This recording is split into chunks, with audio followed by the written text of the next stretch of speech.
शान्तं शाश्वतमप्रमेयमनघं निर्वाणशान्तिप्रदं ब्रह्मा शम्भुफणेन्द्रसेव्यमनिशम् वेदान्तवेद्यं विभुं रामाख्यं जगदीश्वरं सुरगुरुं मायामनुष्यं हरिं वन्देऽहं करुणाकरं रघुवरम् भूपालचूडामणिं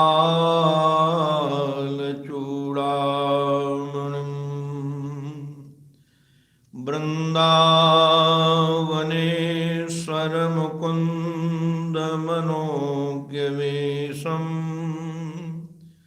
वंशीविभूषितकराम्बुजपद्मनेत्रम् विश्वेशकेशवव्रजोत्सवभक्तिवस्य देवेश पाण्डवपते मम देहि दास्यम् अखण्डानन्दबोधाय शिष्यसन्तापहारिणे सच्चिदानन्दरूपाय तस्मै श्री गुरवे नमः। गुरुर्ब्रह्मा गुरुर्विष्णुः गुरुर्देवो महेश्वरः गुरुः साक्षात् परब्रह्म तस्मै श्री गुरवे नमः। तस्मै श्री गुरवे नमः। नमो महद्भ्यो सर्वेभ्यो नमो नमः। श्रीमन्नारायण नारायण नारायण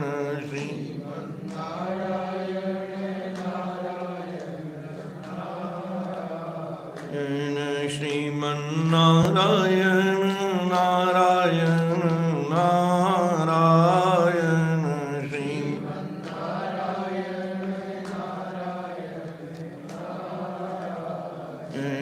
लक्ष्मी नारायण नारायण नारायण लक्ष्मी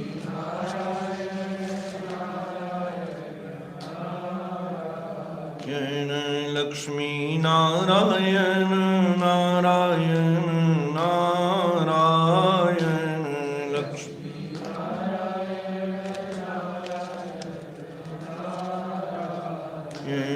श्रीमन्नारायण नारायण नारायण श्रीमन्नारायण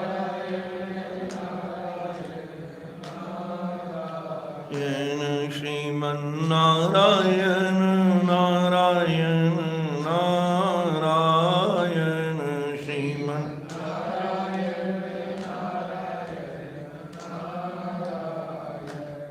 बोलो भक्तवत्सल भगवान की, सद्गुरुदेव भगवान की, श्री भाव भावेश्वर भगवान की। नमः पार्वती पतये हर हर महादेव हर हर महादेव हर हर महादेव। जीवन धन जीवन सर्वस्व गुरुकल्प गुरु स्वरूप ही हमारे नंदनंदन श्री कृष्णचंद्र अपने सखा, अपने शिष्य, अपने मंत्री, अपने परिकर को निमित्त बना करके हम सब के लिए एक दिव्य संदेश दे रहे हैं। भगवान कह रहे हैं कि जो बुद्धिमान लोग होते हैं वह प्रत्यक्ष और अनुमान के आधार पर अपने जीवन को सही दिशा दे लेते हैं। जैसे प्रत्यक्ष में देखने को मिलता है, हम बुद्धिमान हैं, इसका जो अभिमान है, ये अभिमान करने वाला कौन है? हम गुणवान हैं, हम सुंदर हैं, इन गुणों के साथ जो मिलकर के अहंता होती है, अहंकार होता है, यह करने वाला कौन है? जब वह यह विचार करता है, गृह्यमाणैः गुणैः लिंगैः अनुग्रह्य अनुमानतः अत्रमाम मार्ग यच्छन्ति यद्वा। विचार करने लायक बात यह है कि जो बुद्धिमान लोग हैं, समझदार लोग हैं, वह निश्चित रूप से इस युक्ति के द्वारा, चिंतन के द्वारा वह ईश्वर को प्राप्त कर लेते हैं और निश्चित रूप से वह अपने लक्ष्य तक पहुंच जाते हैं। एक बात तो ये देखने को मिलती है कि जो इनके साथ अहं अहम करके उच्चरित होता है वह मैं हूं। दूसरी बात यह है कि जड़ वस्तुएं जितनी भी हैं वह अपने आप तो संचालित होती नहीं है। आंख अपने आप देख नहीं सकती, कान अपने आप सुन नहीं सकता है। आप कभी अनुमान करिएगा कि ये शरीर यहीं रहता है और कान भी यहीं रहते हैं और कान खुले भी होते हैं, किंतु इसके साथ यदि न रहा जाए तो फिर यहाँ क्या घटना सुनाई जा रही है वो समझ में आता नहीं है। तो इंद्रियां जड़ हैं, इंद्रियों को भी प्रकाशित करने वाला कोई चाहिए। बिना प्रकाशित किए वह प्रकाशमान नहीं हो सकती हैं क्योंकि जड़ है। तो जो इनको प्रकाशित करने वाला है वो कौन है? जब इसकी खोज व्यक्ति के जीवन में होती है तो निश्चित रूप से वह अपने लक्ष्य तक पहुंच जाता है। महर्षि ने एक दृष्टांत सुनाया। एक महात्मा के पास एक सज्जन गए, बोले मैं ईश्वर को जानना चाहता हूं जो सर्वव्यापक है, सर्व जगह रहता है, सब में समाया हुआ है। महात्मा ने कहा कि जो तुम्हारे शरीर में जीव रहता है तुम उसको जानते हो? बोले उसको तो नहीं जानता।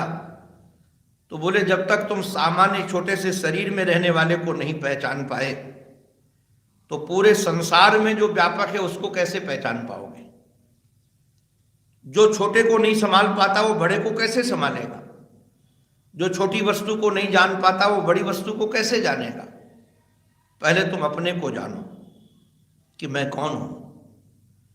और इस प्रकार से जब व्यक्ति खोज में लगता है तो निश्चित रूप से वह लक्ष्य तक पहुंच जाता है। किंतु इस खोज में एक बात जरूर होती है, शास्त्रीय शब्द हैं दोनों, असंभावना और विपरीत भावना। कई बार जीव के जीवन में असंभावना भी होती है और विपरीत भावना भी होती है। असंभावना का अभिप्राय क्या है कि जो ब्रह्म व्यापक है, निर्गुण है, निराकार है, जिसमें इतनी विशेषताएं हैं और जीव लघु है, छोटा है, बिंदु के समान है, वह कैसे हो सकता है? इस प्रकार की असंभावना जीव के जीवन में रहती है। और कई बार विपरीत भावना भी होती है।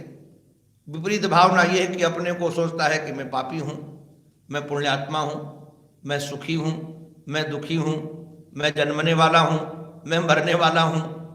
ये सब विपरीत भावनाएं हैं। तो इन असंभावना और विपरीत भावना के कारण वह जीव मूल लक्ष्य को प्राप्त नहीं कर पाता। किंतु जो निश्चित रूप से सावधान बुद्धिमान लोग हैं, सजग लोग हैं, वह अपने लक्ष्य तक पहुंच जाते हैं। भगवान एक बात यहां कह रहे हैं इस विषय को जानने के लिए कुछ महात्मा लोग, विद्वान लोग एक पुरातन इतिहास सुनाते हैं। ध्यान दीजिएगा, ये इतिहास जो सुनाया जाता है इसका अभिप्राय कि एक घटना घटी थी, ये निश्चित है, और इसमें दृष्टांत की आवश्यकता होती है। हमारे महाराज श्री कहते हैं कि भगवान की लीला में दृष्टांत की जरूरत नहीं है, क्योंकि वो मन को खींच लेती है। भगवान की जो लीला है, नंदनंदन श्याम सुंदर की लीला, या अभी हम लोग पूज्य स्वामी जी महाराज से भगवान श्री राघवेंद्र सरकार का दिव्य चरित्र सुन रहे थे, लीला चरित्र सुन रहे थे, तो संसार में घटना घटती रहती हैं कि अपने शिष्य को, अपने पुत्र को कैसे लोग गोद में बैठाल करके प्रेम देते हैं। ऐसे राम जी महाराज हनुमान जी को और अंगद को कैसे प्रेम दे रहे थे। ये बात सुनने में तुरंत अपने सामंजस्य समीप दिखती है चीजें। संसार में इसका हम लोगों ने अनुभव किया है, देखा है, इसलिए उधर मन खिंच जाता है, सहज खिंच जाता है लीला की ओर। किंतु यदि वेदांत दर्शन की बात सुनानी हो तो उधर मन जल्दी खिंचता नहीं है, जटिल विषय होने के कारण बुद्धि लगानी पड़ती है। तो हमारे गुरुजन लोग फिर उसको सरल बनाने के लिए, सीधा बनाने के लिए, समझ में आने लायक बनाने के लिए उदाहरण देते हैं। और उदाहरण हमको ये बात बहुत अच्छी लगती है पूज्य हमारे शंकराचार्य भगवान की। शंकराचार्य भगवान कहते पहले दर्शन ही दर्शन था, लोगों की बुद्धि स्थूल होती चली गई। कुछ स्वामी श्री निष्कलानंद जी महाराज शंकराचार्य भगवान, उनकी बात वो कहते पहले दर्शन ही दर्शन था, किंतु जैसे जैसे बुद्धि स्थूल होती गई, दर्शन समझ में न आया, तो लोगों ने दृष्टांत देना प्रारंभ कर दिया। ये पुराणों का प्राकट्य दृष्टांत के माध्यम से कुछ घटना सुना करके उस दिव्य ज्ञान का दान करना। और वो विनोद में कहते हैं कि बाद में जब वो भी लोगों को समझ में आया तो रसिया आ गए और नाच गाना आ गया। पूज्य महाराज जी कहते हैं कि नाच गाना आ गया, रसिया आ गया। अब रसिया या दृष्टांत किस लिए आए थे? वो दर्शन को समझाने के लिए आए थे कि आप थोड़ा अपनी वृत्ति इधर उधर करके फिर दर्शन को समझ जाओ। किंतु मूल ही यदि छूट जाए तो फिर सब महाराज कहाँ से डालियां रहेगी, कहाँ से फूल आएगा, कहाँ से फल आएंगे। तो हम लोग मूल से कई बार दूर चले जाते हैं। तो मूल का ध्यान रखना है। ये दृष्टांत इस दर्शन को समझाने के लिए है, क्योंकि इसके पहले जो श्लोक भगवान ने कहा था कि देखो ध्यान रखना, आत्मा ही अपना गुरु है, हम अपना कल्याण कर सकते हैं यदि हम अपना कल्याण करना चाहें। इसलिए ये दृष्टांत बहुत काम का है। गुणग्राहिता कैसी होनी चाहिए, हम लोग तो अपने गुरुजनों से कुछ नहीं सीख पाते हैं, किंतु जिनके जीवन में गुणग्राहिता होती है वो लोग महाराज कबूतर से भी सीख लेते हैं। अब कोई कबूतर कोई ग्रंथ लेकर पाठ थोड़ी पढ़ाता है। कोई गणिका व्यापार करती थी, वो आप सुनेंगे, कोई वो पाठ पढ़ाने के लिए नहीं बैठी, और उनके जीवन में वैराग्य भी नहीं था कोई, वो तो देह व्यापार में लगी थी। किंतु हम लोग कहते हैं अरे गुरुजी हमारे में और तो सब कुछ अच्छा है, बोलते बहुत अच्छा है, किंतु उनमें वैराग्य नहीं है। अगर वैराग्य होता तो हम काम कर लेते। जिसके जीवन में गुणग्राहिता होती है वो कहीं से भी सीख लेते हैं और सीख करके अपना काम बना लेते हैं। तो मूल इस दृष्टांत का अभिप्राय यही है कि आत्मबोध प्राप्त करना है, और वो जहां से जैसे मिले, आवश्यक नहीं। हम तो कई बार लोगों को कहते हैं कि जरूरी थोड़ी कि हम बाजार में जाते हैं सामान लेने और किसी दुकान में यदि कोई सामान नहीं मिलता है तो उसको गाली थोड़ी देते। हम दूसरी दुकान में पहुंच जाते, उसको ये थोड़ी कहते कैसे मूर्ख हो, इतनी बड़ी दुकान लेकर बैठे हो और तुम ये सामान नहीं रखते हो। अरे हमको जो जहां आवश्यक है, जो वस्तु जिससे जहां मिले उसको ले ले। तो भगवान कह रहे हैं अत्र अपि उदारहंतीम इतिहासम पुरातनम। पुरातन इतिहास है जो हम सुना रहे हैं तुम्हें। ये पुरातन इतिहास है क्या? बोले अवधूतस्य संवादम। किसके साथ है? बोले यदोह अति मत अद महाराज अतिम तेजस, बहुत तेजशाली जो श्री हमारे यदु जी महाराज हैं, तेज संपन्न, अमित तेज संपन्न। महाराज जी कहते हैं अमित माने जिसमें कोई लिमिट ना हो। महाराज जी ऐसे अंग्रेजी के शब्द भी ऐसे प्रयोग करते हैं बीच बीच में, और बिल्कुल यथार्थ अर्थ को प्रकट करने वाले। अमित माने जिसमें लिमिट नहीं है, असीम तेज वाले। अच्छा, कई आचार्यों ने तो ये असीम तेज का अन्वय दोनों के साथ किया है। अवधूत भी असीम तेज वाले हैं और श्री यदु जी महाराज भी असीम तेज वाले हैं। महर्षि ने तो एक बड़ी टिप्पणी भी की कि श्रीमद् भागवत महापुराण में, पुराणों में देखा जाता है, जब राजा और किसी महात्मा की चर्चा करना हो, दोनों का नाम लेना हो, तो पहले महात्मा का नाम लिया जाता है, पहले राजा का नाम नहीं लिया जाता है। अभिप्राय क्या है कि राजा का महात्म नहीं है उतना जितना महात्मा का महात्मा है। जहां लोगों के जीवन में संपत्ति, पद, प्रतिष्ठा का महात्मा ज्यादा बढ़ जाता है, वहां फिर नेताओं का महात्मा बढ़ जाता है, फिर उनकी महिमा बढ़ जाती है। किंतु यहाँ तो हमारा ज्ञान की महिमा है, धर्म की महिमा है, इसलिए अवधूतस्य संवादम। महर्षि कहते हैं अवधूत जानते हैं किसे कहते हैं? अवधूत उसका नाम है कि जिसकी वेशभूषा ठीक न हो, जनेऊ पड़ा हो तो वो भी गंदा हो, कपड़े भी सुव्यवस्थित न पड़े हों, मैले हों, कुचैले हों, फटे हों, वेशभूषा से देख करके वह कोई सम्मान योग्य न लगता हो, उसका नाम अवधूत है। एक बार पूज्य स्वामी श्री महाराज जी ने सुनाया ये दृष्टांत। विवेकानंद जी महाराज विदेश गए थे, परदेश गए थे, और वह जहाँ से निकल रहे थे, जिस देश के जिस शहर में थे, तो उनकी वेशभूषा तो अच्छी नहीं थी, साधु की वेशभूषा। उनकी वेशभूषा देख करके दो लोग उनकी हंसी उड़ाने लगे, और जब हंसी उड़ाने लगे, बाद में पूछा कि आप किस देश से आए हो? तो पूज्य स्वामी जी महाराज ने कहा, विवेकानंद जी महाराज, हम उस देश से आए हैं जहाँ वेश की कीमत नहीं, सद्गुण की कीमत होती है। उसके जीवन में उसके महाराज आचार विचारों की कीमत होती है। आजकल हम लोग वेशभूषा की बहुत कीमत करने लगे, इसलिए कई लोग साधु नहीं होते तब भी साधु का वस्त्र पहन लेते हैं कि कम से कम इस वेश के कारण हमारी कीमत हो जाएगी, क्योंकि वेशभूषा की कीमत हो गई। तो इन्होंने कहा कि वेशभूषा में जो अवधूत उसका नाम है, जो वेशभूषा में बहुत उत्तम नहीं है, बहुत अच्छे कपड़े नहीं पहना है, सुव्यवस्थित कपड़े नहीं पहना है। वैसे तो महाराज जी को भी पहले तो हमारा सुव्यवस्थित महाराज जी भी कपड़े नहीं पहनते थे, लष्टम पष्टम कपड़े पहनते थे। हमको पूज्य मान जी महाराज ने सुनाया एक बार कि बाहर गोष्ठी चल रही थी, उस समय महर्षि का श्री विग्रह विराजमान था, और मान जी महाराज हमारे वो सत्संग आदि में नहीं बैठते थे, और ना कोई महाराज जी के आगे पीछे घूमते थे, वो तो दिन भर सेवा में लगे रहते थे। तो ये लोग महाराज जी विश्राम कर रहे थे और महात्मा गण बाहर बैठ करके सत्संग की चर्चा कर रहे थे। गोष्ठी हो रही थी, दोपहर की गोष्ठी थी, और शब्द आया लष्टम पष्टम। तो सब विचार करने लगे लष्टम पष्टम का अर्थ क्या होता है। तब तक मान जी महाराज पहुंच गए, तो कहा इनसे पूछ लो। तो कहा अच्छा अभी दिखाते हैं लष्टम पष्टम किसे कहते हैं। और महाराज जी का दरवाजा खोला, महाराज जी लेटे थे, अचला इधर उधर था, बोले ये है लष्टम पष्टम।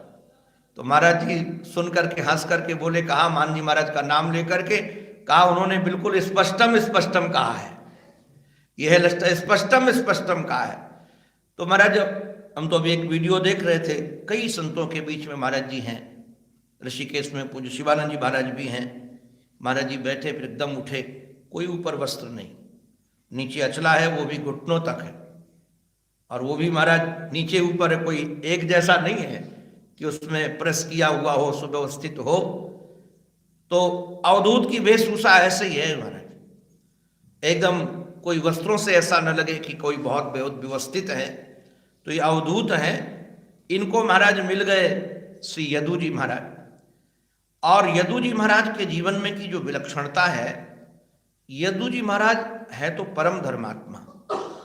आपको बताएं, श्रीमद् भागवत महापुराण के प्रथम स्कंद में श्री विष्णुराज जी का, परीक्षित जी महाराज का जब विद्वानों ने परिचय दिया है, तो परिचय ये दिया कि यदु के समान ये धर्मात्मा होंगे और राम के समान ये ब्रह्मण्य होंगे।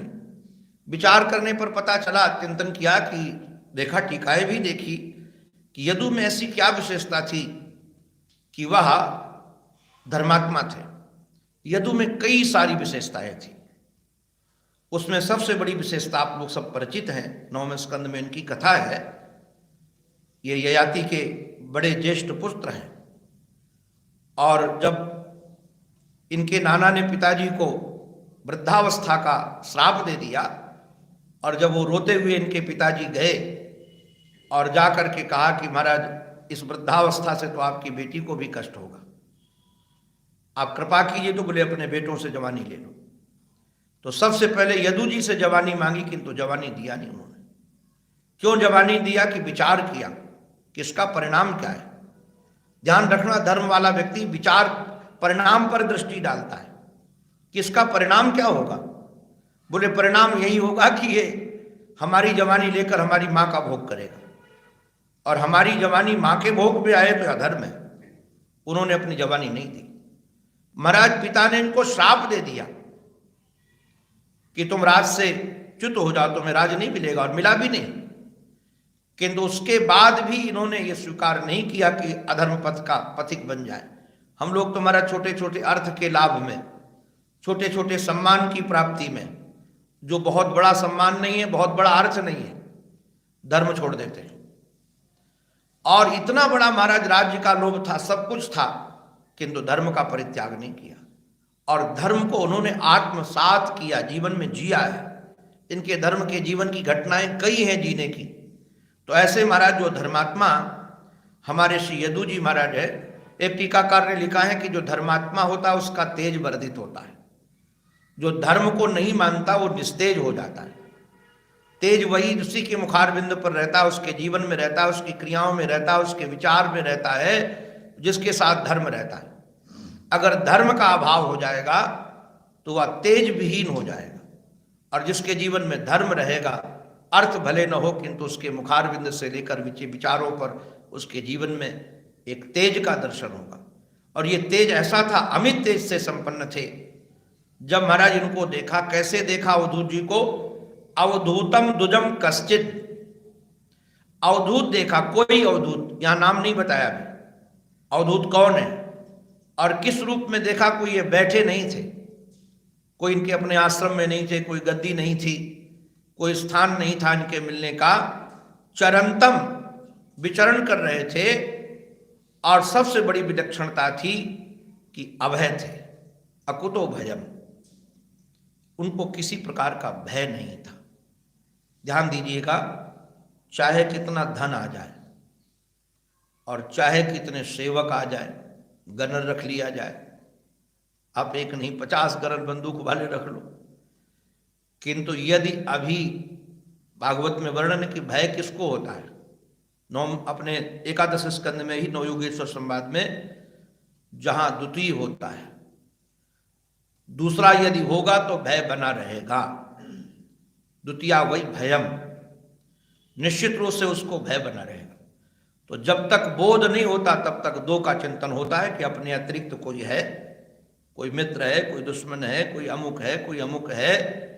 तो जिसके जीवन में द्वितीय नहीं है, अर्थात जो स्वयं ब्रह्म का बोध जिसको हो चुका है, उसके जीवन में भय नहीं है।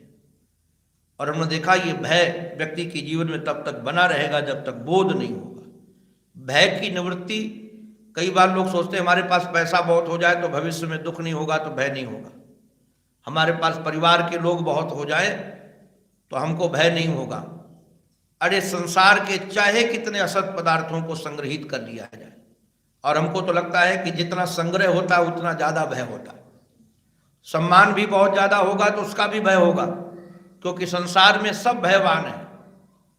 नीतिकार ने लिखा है, उच्च कुल में होगे तो पतन का भय है, नाम वाले होगे तो अपमान का भय है, और महाराज श्रीवान वाले होगे तो श्री कहानी का भय है।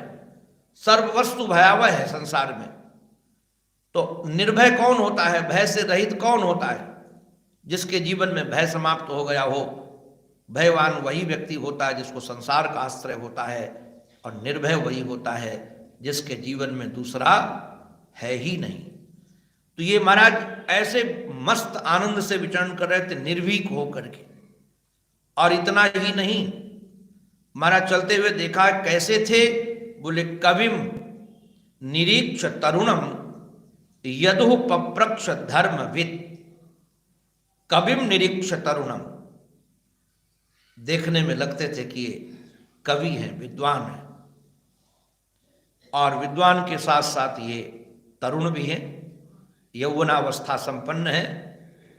तो विद्वान भय मुक्त विचरण करते हुए अवधूत को देखा तो हमारे श्री यदु जी महाराज पप्रक्ष धर्मवित, इनका धर्म धन था अथवा धर्म के जानकार थे। दोनों बातें हैं। अगर धर्म के जानकार न होते, मैं कई बार निवेदन करता हूं, अवधूतों की पहचान संसारियों को कहां से होगी? संसारी तो लोग उसको पागल समझेंगे, उपेक्षित समझेंगे। जो धर्मविद है वही अवधूत को पहचान पाएगा। मैंने पढ़ा था कि वृंदावन में भगवत प्राप्त संत अवधूत वेश में रहते हैं, किसी से बोलते नहीं, किसी से कुछ चर्चा नहीं करते। बहुत पहले की बात है। हमारे स्वामी श्री प्रज्ञानंद जी महाराज के एक ब्रह्मचारी थे, आनंद उनका नाम था, हमारे साथ कई दिनों तक रहे हो। तो हम लोग परिक्रमा लगाने निकले तो एक अवधूत बैठे थे, कुत्ते से बात कर रहे थे। हमारी दृष्टि गई तो हमने प्रणाम किया। और मैले कुचले नाली के पास बैठे थे, इस्कॉन मंदिर की उधर उस तरफ परिक्रमा में। जो मैंने प्रणाम किया और कुत्ते भी 4-5 बैठे थे, महाराज उन्होंने एक झापड़ हमको मारा। प्रणाम करके ऐसे झुके ही थे, एक झापड़ लगाड़ा तो हमारा तो चश्मा टूट गया, और चश्मा पहने तो चश्मा टूट गया। तब भी हम कुछ बोले नहीं, क्योंकि वो था खोज थी कि कोई अवधूत ऐसे मिलेंगे। तो हमारे आनंद ब्रह्मचारी जी हमारा हाथ पकड़ के बोले, आप भी पागलों के चक्कर में पड़ गए हो, तो चश्मा टूटा है, दोबारा झुकोगे तो दांत और तोड़ देगा ये, अब यहाँ से चलो। फिर हम वहाँ से चले आए, फिर गए हम, क्योंकि हमको लगता था कि इसको कुछ प्राप्त है। कोई बंगाली संत थे, वो बंगाली संत थे, हमको लगा ये भगवत प्राप्त है। फिर महाराज उन्होंने भक्ति की ऐसी ऐसी बातें सुनाई, और हमको आया हुआ देख करके बोले, फिर तू फिर आ गया, चश्मा नया बनवा लिया? मेरे से बोले चश्मा नया बनवा लिया? हमने कहा महाराज बन गया। फिर तो हम घंटों बैठे उनके पास, और शुद्ध हिंदी तो नहीं बोलते थे, बंगाली थे। तो महाराज पहचानना भी आना चाहिए कि संत पहचान में आ जाए। जैसे महाराज श्री जिन जिन संतों के पास जाते थे, पत्थर मारते थे, तो समझ में आता था कि ये महाराज ब्रह्म प्राप्ति वाले महात्मा होंगे। अब वो जानते थे कि ये सिद्ध महापुरुष हैं। तो ये महाराज धर्मविद होने के कारण इन्होंने पहचान लिया कि ये कोई अवधूत है। और यदु जी महाराज ने हाथ जोड़ करके कहा, कुतो बुद्धि इयम ब्रह्मन करतो सुविशारदा। ये विशारदा शब्द का अर्थ सीधर स्वामी पाद ने बहुत अच्छा किया। विचक्षणा बुद्धि विशारदा, ये बुद्धि का विशेष विशेषण है। आपको ऐसी विलक्षण बुद्धि कहां से मिली? कैसे विलक्षण बुद्धि, कौन सी? बोले कि मैं देख रहा हूं कि आप तरुण हैं, कवि हैं, विद्वान हैं, किंतु उसके बाद भी यासाम आद्य भवान लोकम विद्वान महाराज चरति बालवत।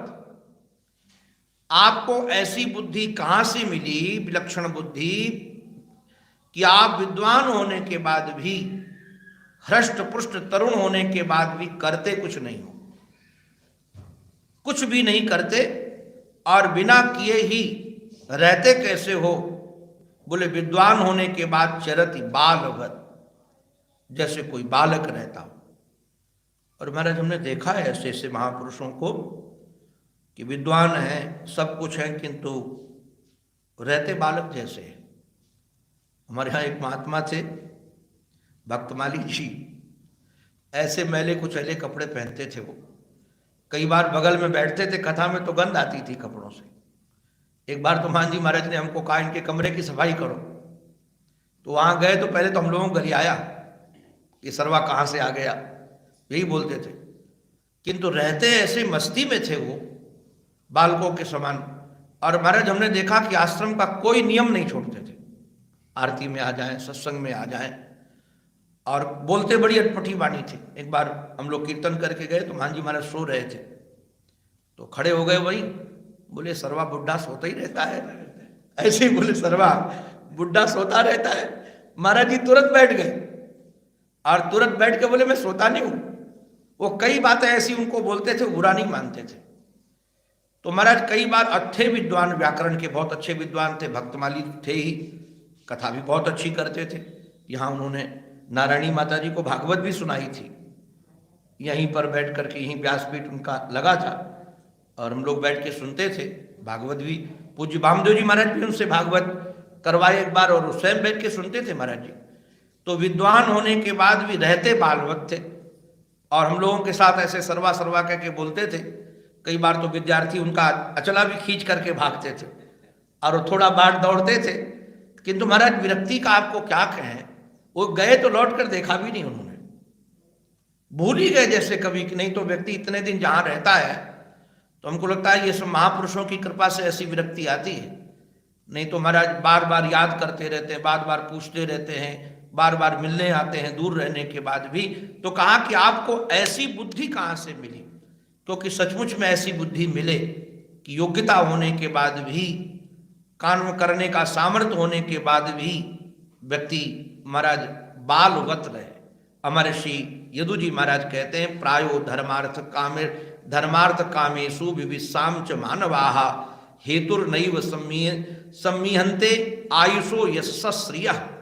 प्राय संसार में लोग अर्थ के लिए, धर्म के लिए, काम के लिए, मोक्ष के लिए पुरुषार्थ तो करना चाहते हैं, करते हैं, किंतु उस पुरुषार्थ के बदले में चाहते क्या है? क्योंकि बिना प्रयोजन के कोई मंद भी प्रवृत्त नहीं होता है। मंदोपि न प्रवृत्तते, मंद की भी प्रवृत्ति बिना प्रयोजन के नहीं होती। तो संसार में लोग प्रवृत्त तो रहते हैं, किंतु उनका उद्देश्य क्या है? बोले आयु की प्राप्ति, यश की प्राप्ति और श्री की प्राप्ति। महाराज कैसी दुर्बुद्धि है, आपको क्या कहें। कितनी भी आयु मिल जाए मरना तो पड़ेगा ही, तब भी उसमें लगे हैं। और कितने भी नाम वाले हो जाओ, यश वाले हो जाओ, बदनामी की तैयारी रखनी चाहिए। जो है नाम वाला वही तो बदनाम है।